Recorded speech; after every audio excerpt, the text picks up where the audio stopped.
전쟁을 치른다는 것은 전투 기술만으로 가능한 것은 아닙니다. 더군다나 단순한 약탈이 아닌 동행할 국가를 만들어 나가는 과정이라면 더욱더 전투 이외의 것에 대한 이해를 필요로 합니다. 정치, 외교적인 측면, 그리고 문화적인 측면까지 이해를 해야만 합니다. 시오나 나나미는 카이사르가 호기심이 많은 인물이라고 설명을 해요. 그럴 수도 있습니다만 카이사르는 본인이 하고자 하는 일에 대해서 정확한 이해를 한 사람이라고도 볼 수 있습니다. 갈리아 전쟁기 5년차 카이사르는 다시 한번 영국으로 쳐들어갈 준비를 하고 있습니다. 바로 전해 늦은 여름 2개 군단만을 이끌고 상륙작전을 시도했었죠. 그리고 화려하다고는 할 수 없는 결과지를 안고 돌아왔습니다. 하지만 카이사르 입장에서 봤을 때는 성공적인 작전이었을지도 모릅니다. 갈리아 전쟁기에 카이사르는 첫 번째 영국 상륙을 정보 수집이라고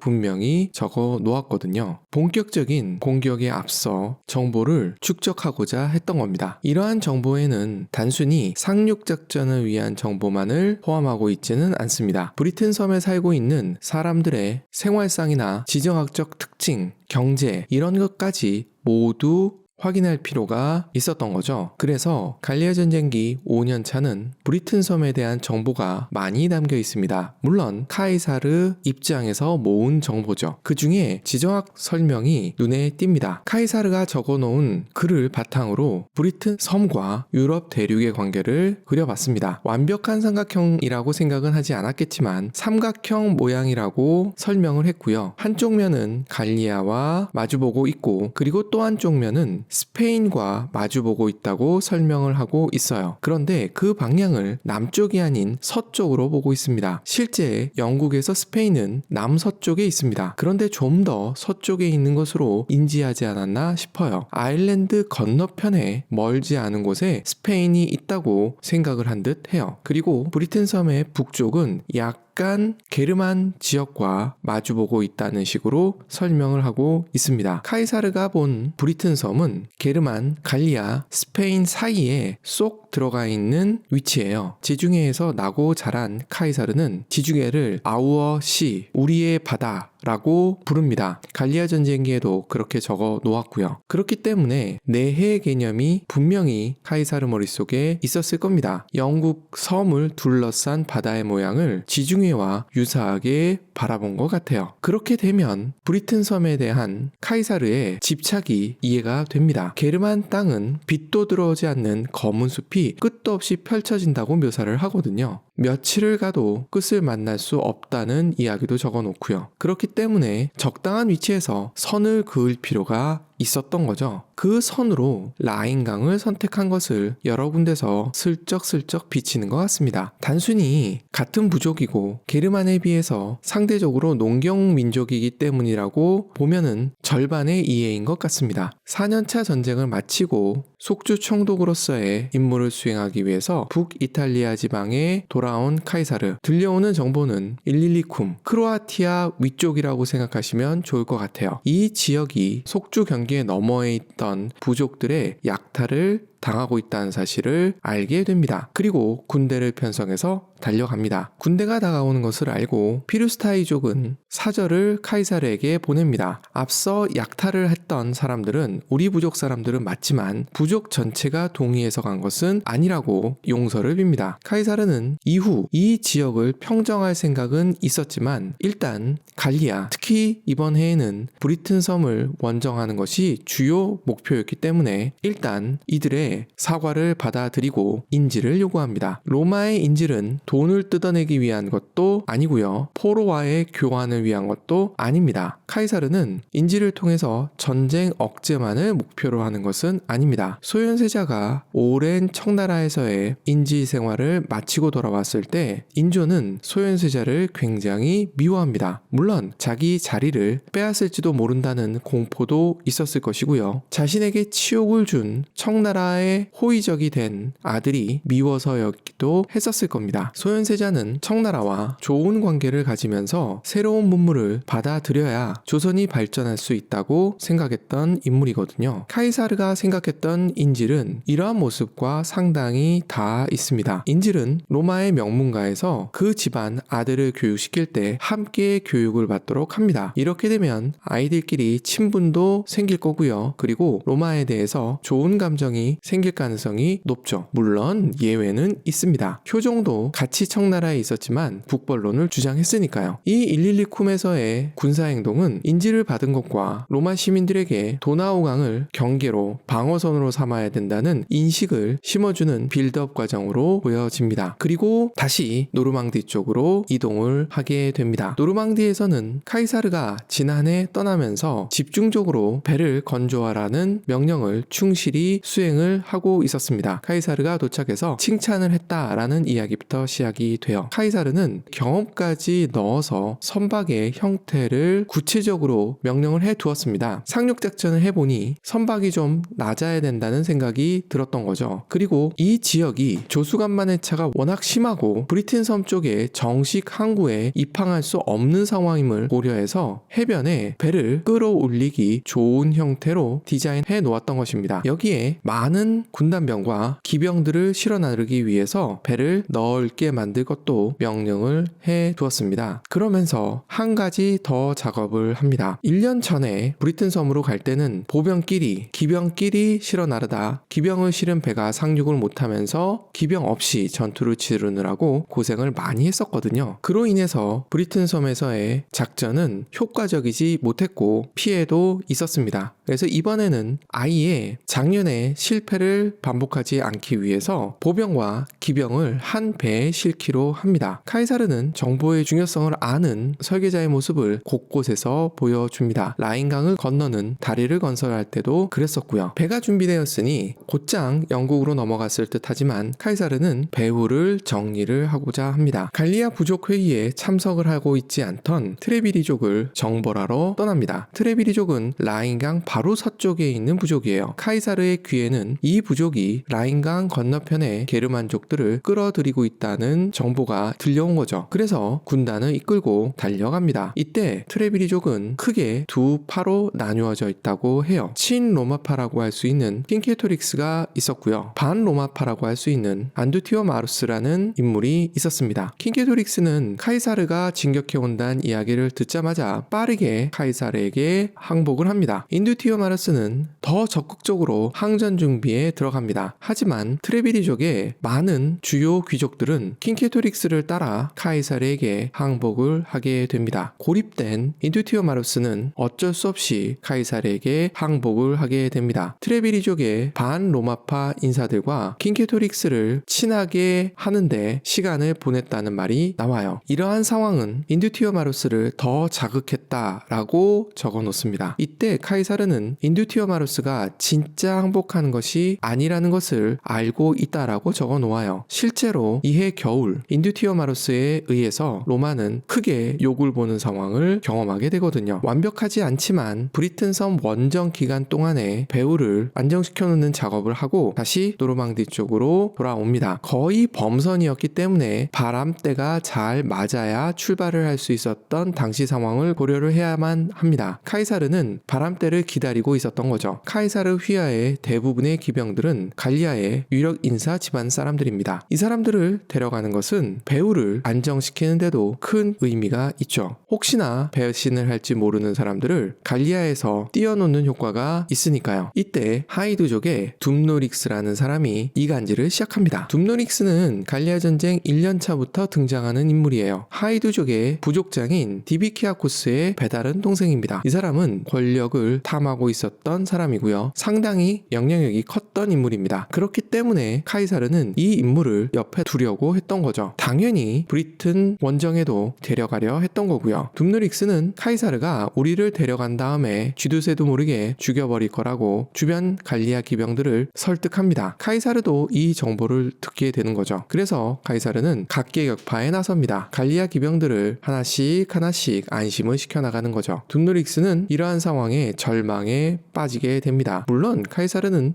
둠노릭스도 회유하는 것을 잊지는 않았어요. 드디어 순풍이 불기 시작합니다. 기병과 군단병들이 배에 오르기 시작했습니다. 그런데 둠노릭스가 자기 부족 기병들을 이끌고 탈출을 시도합니다. 뒤늦게 이를 알게 된 카이사르는 기병들을 출동시킵니다. 둠노릭스를 잡아오라고, 만약 저항하면 죽여도 좋다고 명령을 합니다. 아마도 카이사르는 더 이상 안 되겠다고 생각을 했었던 듯 해요. 카이사르가 브리튼섬 원정 기간에 갈리아 기병들을 죽이거나 하지 않았거든요. 카이사르는 인질에 대해서도 좋은 관계를 유지해서 친로마파가 되도록 하는 데 집중을 했던 인물이에요. 갈리아 기병들에 대해서는 말이 더 필요 없죠. 이들은 각 부족에서 영향력 있는 인물들입니다. 카이사르는 둠노릭스가 카이사르 자신이 그에게 하이드족의 부족장 자리를 약속했다고 소문을 퍼뜨렸다고 갈리아 전쟁기에 적어 놓습니다. 그러면서도 회유를 했었던 거죠. 둠노릭스는 마지막에 끝까지 돌아가는 것을 거부합니다. 결국은 추격해온 기병들에 의해서 최후를 맞이합니다. 영화 브레이브하트의 멜 깁슨처럼 프리덤을 외쳤다고 해요. 둠노릭스는 독립을 위한 투쟁이었을까요? 아니면 본인의 권력에 대한 집착이었을까요? 혹은 두려움이었을까요? 이 문제를 해결하고 드디어 출항을 합니다. 지난해도 그랬듯이 바람에 의해서 정확하게 원하는 곳으로 가지는 못하고 살짝 벗어나기는 했다고 합니다. 하지만 그 전해에 원래 계획했던 곳 근처에 상륙할 수 있었다고 해요. 근데 이번 상륙은 작년과는 다릅니다. 상륙할 때부터 방해를 했던 브리튼 전사들이 안 보였던 겁니다. 나중에 카이사르가 확인한 바에 의하면 워낙에 대군이 몰려왔기 때문에 해안에서 싸워서는 승산이 없다고 생각하고 숲속으로 숨었다는 거예요. 배를 지키라고 한 개 군단과 기병들 일부를 남겨둡니다. 그리고 숲속으로 진격을 합니다. 18km 정도 전진을 해서 첫 전투를 벌였다고 해요. 로마 군단은 잘 짜여진 군대입니다. 개개인의 전투 능력이 좋다기보다는 팀으로 강력한 힘을 발휘하는 것이 로마 군단입니다. 반면 로마가 상대하는 갈리아 또는 게르만 군인들은 전사 개개인의 전투 능력은 뛰어나지만 시스템으로 전투를 치러본 경험이 거의 없는 모습을 보여줍니다. 영화 글래디에이터에서도 이런 모습을 쉽게 발견할 수 있죠. 그래서 직접 맞붙는 전투에서는 로마군이 백전백승을 보이게 됩니다. 이 전투에서 승리한 카이사르는 계속 앞으로 전진을 해서 후퇴 중이던 적군의 꼬리를 잡게 됩니다. 그런데 이때 급한 연락이 도착을 합니다. 또 태풍이 분 거죠. 카이사르는 어쩔 수 없이 군대를 돌려서 해변으로 돌아옵니다. 해변에 배를 맡겼었던 부장은 아마도 지난해에 카이사르와 동행했던 인물은 아닌가 봐요. 얼마나 이 지역이 조수간만의 차가 크고 태풍이 불면 강한 파도와 바람이 일어나는지를 몰랐던 것 같아요. 그래서 좀 허술하게 해변에 배들을 정박시켰던 것으로 보여져요. 그래서 작년과 비슷한 정도의 파손이 일어납니다. 카이사르도 사람을 쓰는데 늘 완벽하지는 않은 것 같아요. 어쩔 수 없이 40척의 배를 포기하고 또 수리에 들어갑니다. 그리고 갈리아 쪽에 남겨두었던 가장 믿을만한 부장 라비에누스에게 배를 더 만들어 두라고 하고 재료 등을 공수해달라고 연락을 취합니다. 그리고 다시 공격에 나섭니다. 당시 전투는 여름 외에는 치르기가 어려웠던 상황이에요. 물론 카이사르는 벨가이 지방보다는 런던 인근 지역이 훨씬 따뜻하다라고는 설명합니다만 그래도 이탈리아에 비해서는 훨씬 추운 것은 맞습니다. 특히나 런던에 가보신 분들은 아시겠지만 겨울이 되면 해가 급격히 짧아져요. 카이사르는 지정학을 이야기할 때 영국섬 북쪽은 겨울에 한 달 동안 해가 들지 않는다라는 정보가 있다라고 적어놔요. 그리고서 실제로 시간을 측정을 해봅니다. 당시 여름이었기 때문에 유럽 대륙보다 낮이 더 길더라라는 이야기도 적어놔요. 그래서 서두르는 모습을 보여주는 것 같아요. 전투를 재개하면서 카이사르는 카시벨라우누스의 존재를 확인을 하게 됩니다. 이 사람은 강력한 부족의 부족장입니다. 카이사르가 두 번째 영국 침공을 준비하고 있다는 사실을 알고 카시벨라우누스는 수많은 부족들에게 뭉쳐서 막아내자고 제의를 합니다. 그리고 스스로 대장에 나선 거죠. 정면으로 부딪혀서 안 되니까 게릴라전을 시작합니다. 지난해 밀을 베러 나왔던 로마군을 공격해서 재미를 본 적이 있었거든요. 물론 완벽한 성공은 못했지만요. 카시벨라우누스는 지속적으로 진영을 짓기 위해서 자재를 구하러 나온 로마 군단병들을 공격하거나 군량을 확보하러 나온 군대를 기습을 합니다. 그런데 계산을 못했던 부분이 하나 있었습니다. 당시에 카이사르에게는 기병이 없었어요. 하지만 이번에는 기병이 있습니다. 그래서 카시벨라우스가 썼던 게릴라 전법은 기병과 보병을 분리하지 않고 한 덩어리로 움직이는 카이사르의 새로운 전략 앞에서 힘을 쓰지 못하게 됩니다. 카이사르는 적과 상황에 맞춰서 행군 방식과 전투 방식을 유연하게 바꾸는 인물입니다. 로마군의 피해는 거의 발생하지 않는 반면 카시벨라우스의 병력은 계속 크게 줄어듭니다. 계속 전진을 한 카이사르의 군대는 드디어 템즈강 앞에 도착을 합니다. 정확한 도강 위치는 알려지지 않습니다만 아마도 런던 인근이었을 것이라고 추측을 하고 있어요. 이때는 다리를 놓지는 않습니다. 기병들은 말을 타고 충분히 건널 수 있고 보병들은 목까지 물이 차기는 하지만 기병이 보호해주는 상태라면 충분히 도강할 수 있기 때문이었습니다. 물론 이 지역을 장기적으로 들락날락할 계획이었다면 다리를 놓았을 수도 있어요. 하지만 카이사르의 이후 행보를 보았을 때 당분간은 브리튼 섬에 들어올 일이 없다고 생각했던 것 같아요. 카시벨라누스도 부족들 간의 전쟁을 위해서 이 지역에 말뚝 같은 걸 많이 박아놨었다고 합니다. 라인 일병 구하기에 노르망디 해변에 보면 전차가 상륙하는 것을 막기 위해서 많은 구조물들을 설치해 놓거든요. 카이사르는 정보를 중시하는 사람입니다. 포로 등을 통해서 어디에 어떤 말뚝이 있는지 파악을 해놓고 무사히 건너게 되는 거죠. 한꺼번에 대군이 건너오자 카시벨라우누스의 군대는 숲속으로 빠르게 도망을 치게 됩니다. 계속되는 패전에 함께 했었던 부족들이 이탈을 하는 모습들을 적어 내려갑니다. 그 중에 트리브노바테스의 유력자들이 카이사르에게 방문을 합니다. 카시벨라우누스와 인연을 끊을 테니 부족장을 보내달라고 요청을 하게 됩니다. 카시벨라우누스에게 아버지를 잃고 갈리아 쪽으로 도망와서 카이사르 휘하에 있었던 만두브리티우스가 부족장으로 복귀하게 됩니다. 이런 식으로 한 부족씩 친로마파 인물들로 채워나갑니다. 그리고 수많은 부족들이 인지를 보내겠다고 약속을 하고 항복을 하게 됩니다. 이러한 상황이 계속 일어나자 카시벨라우누스도 항복을 하기에 이르릅니다. 인지를 보내기로 약속을 하고요. 해변으로 돌아온 카이사르, 인질이 너무 많았다고 해요. 배도 파손이 좀 됐었고요. 그래서 한 번에 갈리아로 넘어가진 못하고 두 번에 나누어서 넘어갔다고 해요. 카이사르는 두 번째 선단을 이용해서 갈리아로 돌아가게 됩니다. 카이사르는 갈리아 부족이 쉽게 갈라쓴다라고 설명을 해요. 하나의 나라에, 하나의 조직에 다양한 의견이 있는 것은 너무 당연합니다. 문제는 그들 간의 의견 차이가 폭력으로 드러나면 문제가 되는 거죠. 갈리아 지방에서는 그런 일이 비일비재했다라고 카이사르는 로마 시민들에게 설명을 합니다. 당시 로마 시내도 원로원파와 민중파로 갈라져서 폭력적인 상황이 계속 발생하고 있었어요. 집정관 선거를 치르지 못할 정도였다고 해요. 간접적으로 로마 시민들에게 우리는 문명인인데 이러면 되겠냐는 말을 하고 싶었는지도 모르겠습니다. 의견이 다른 것은 사람이 사는 곳에서는 당연한 일입니다. 문제는 이를 대화로, 타협으로 해결하지 않고 힘으로 해결하려고 하는 것이 문제일 뿐이죠. 지금까지 카이사르는 부족 하나하나를 상대하고 있었습니다. 그리고 그 부족의 친로마파 리더를 심어두는데 집중을 하고 있었고요. 인질도 충분히 확보해 나갔습니다. 하지만 모든 부족에는 반로마파 세력이 있을 수밖에 없는 거죠. 이것이 독립심이었는지 아니면 권력욕이었는지는 부족마다 인물마다 차이는 분명히 있을 겁니다. 그런데 이들이 하나가 된다면 어떤 일이 생길까요? 이후 갈리아 전쟁은 카이사르를 진정한 시험대에 올리게 됩니다.